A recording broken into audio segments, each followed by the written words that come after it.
দুষ্ট চক্র, যেই চক্র থেকে ভেঙে বেরিয়ে আসা খুব কঠিন। সোজা বাংলায় বললে যে পরিমাণ উৎপাদন সক্ষমতা এবং সেই উৎপাদন সক্ষমতাকে কাজে লাগানোর যে ব্যাপার, সেইখানে একটা বড় রকমের ফারাক আছে এবং এই ফারাকের কারণে জনগণের সম্পদ অপচয় হচ্ছে। এটা আমরা পরিষ্কার জানি। তার বিভিন্ন নাম আছে, আপনারাও পরিচিত। একটি হচ্ছে ক্যাপাসিটি চার্জ।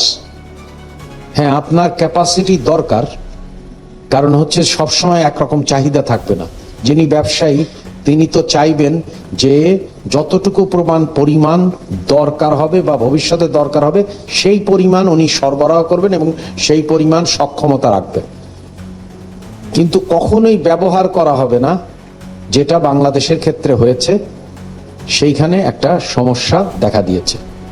দ্বিতীয় সমস্যা হচ্ছে যে সমস্ত চুক্তিগুলো করা হয়েছে সেই চুক্তিগুলো নিয়ম নীতি মেনে করা হয়নি এবং এক ধরনের আইনি আবরণ দেওয়া হয়েছে, যেটাও আসলে প্রকৃত ন্যায় বিচারের স্বার্থে সমীচীন নয়।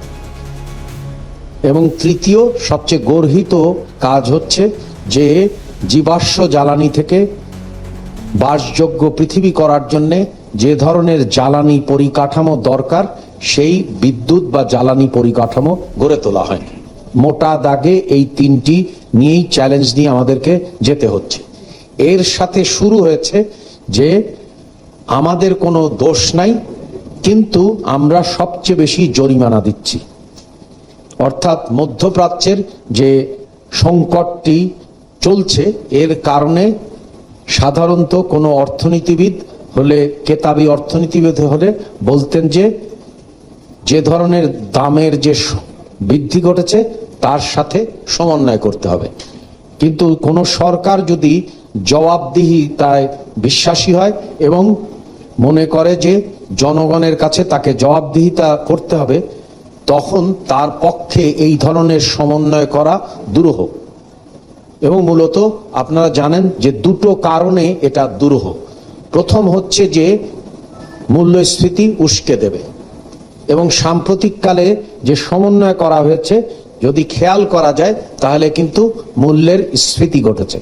সাধারণত যে বিষয়টি হয় না সেই বিষয়টি বাংলাদেশের সাধারণত হয় না, কিন্তু আমাদের সরকার দায়িত্ব নেয়ার সাথে সাথে আমরা সেটা লক্ষ্য করেছি যে রমজান মাসে মূল্যস্ফীতি কমে গেছে। কিন্তু যেহেতু দাম সমন্বয় করা হয়েছে সেই কারণে মূল্যের স্ফীতি ঘটেছে। যখনই সমন্বয় করার খুব ন্যূনতম সমন্বয় করা হয়েছে, যে পরিমাণে আমরা ভর্তুকি গুনছি তার তুলনায় সমন্বয় কিন্তু অনেক বেশি হয়নি।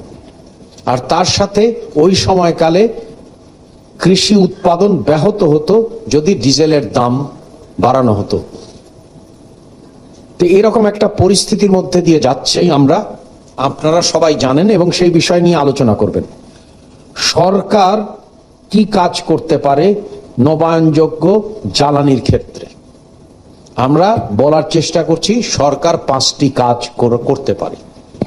আপনি প্রশ্ন করতে পারেন যে এই কাজগুলো আপনি বলে যান। না, সেটা আপনাকে অপেক্ষা করতে হবে, কারণ জনগণের প্রতি যদি দায়বদ্ধ হয় তাহলে জনগণ তো সার্বভৌম এবং বাজেটীয় প্রস্তাব সমূহ সবই সংসদে উত্থাপিত হবে। কিন্তু আমি একটা রূপরেখা দিতে পারি যে আমরা এই বিষয়কে কিভাবে দেখছি।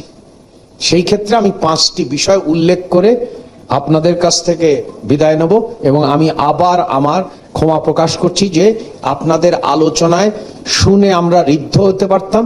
আশা করি যারা এখানে আলোচনা করছেন তারা যদি তাদের সুপারিশমালা আমাদেরকে প্রেরণ করেন তাহলে আমরা বাজেটীয় প্রক্রিয়ার মধ্যে সেগুলো বিবেচনা করব।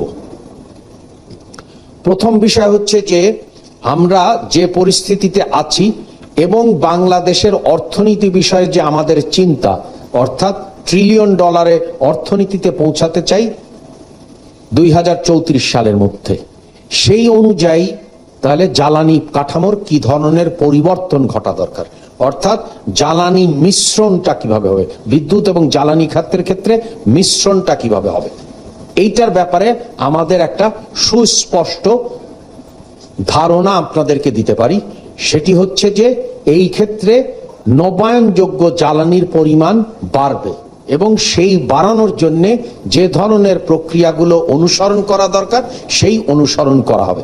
এটা হচ্ছে মাইল ফলক 1। মাইল ফলক 2, হাততালি দিয়েন না, দেখেন বৃক্ষ তোমার ফলে পরিচয়। দ্বিতীয় হচ্ছে যে মাইল ফলক আমরা কি ধরবো? দ্বিতীয় মাইল ফলক হচ্ছে যে আমাদেরকে ভোক্তার কাছে, এবং ভোক্তা এখানে দুই রকম, একটা হচ্ছে যে সাধারণ ভোক্তা এবং সেই ভোক্তার আবার শ্রেণীকৃত ভোক্তা আছে, অর্থাৎ নিম্ন আয়, নিম্ন মধ্যম আয় এইরকম একটা ভোক্তার শ্রেণী আছে। আবার একই সাথে আর এক ধরনের ভোক্তা আছে যিনি বিনিয়োগকারী, শিল্প কল কারখানা চালান। তাদের ক্ষেত্রে আমাদের দামের নীতি কি হবে? আমরা যেটা অনুসরণ করব সেটি হচ্ছে যে বিনিয়োগ এবং শিল্প ব্যবস্থাপনার ক্ষেত্রে আমরা আর সাধারণ গৃহস্থালী ভোক্তার ক্ষেত্রে একটা আয়ের সাথে সামঞ্জস্য রেখে আমাদের দাম কাঠামো তৈরি করা হবে। কিন্তু ভুলে গেলে চলবে না যে এইখানে একটা রেগুলেটরি কমিশন আছে, তাদের কিন্তু সরকারের তরফ থেকে ভোক্তার আয়ের সাথে সামঞ্জস্য বিধান করে আমরা দাম কাঠামো তৈরি করব। এটা হচ্ছে দ্বিতীয় মাইল ফলক। তৃতীয় মাইল ফলক হচ্ছে যে নবায়নযোগ্য জ্বালানি ব্যবহারের ক্ষেত্রে কি ধরনের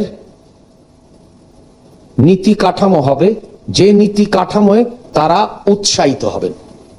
সেখানে আমাদের বিবেচ্য বিষয় দুটি। একটি বিবেচ্য বিষয় হচ্ছে যে সারা দেশে প্রবণতা থাকে আমদানি নির্ভরতা। আমরা সাময়িক বিধান হিসাবে আমদানি নির্ভর হলেও আমরা সেখান থেকে উৎপাদনের দিকে যেতে চাই। অর্থাৎ তৃতীয় হচ্ছে যে নবায়নযোগ্য জ্বালানির ক্ষেত্রে উৎসাহিত করা হবে এই দেশে পিভির থেকে শুরু করে অন্যান্যগুলো উৎপাদন করা হয়। এটা হচ্ছে তৃতীয় মাইল ফলক। অর্থাৎ আমাদেরকে নিশ্চয়তা দিতে হবে যাতে করে এখানে শিল্প কাঠামো গড়ে ওঠে এবং উৎপাদন কাঠামো গড়ে ওঠে। কারণ হচ্ছে যে আমাদের নিশ্চিত করতে হবে যে আমাদেরকে জ্বালানি নিরাপত্তা, সেটা বিষয়ে আমি শেষে বলবো। তার মানে হচ্ছে যে আমাদেরও স্বনির্ভরতার দিকে যেতে হবে।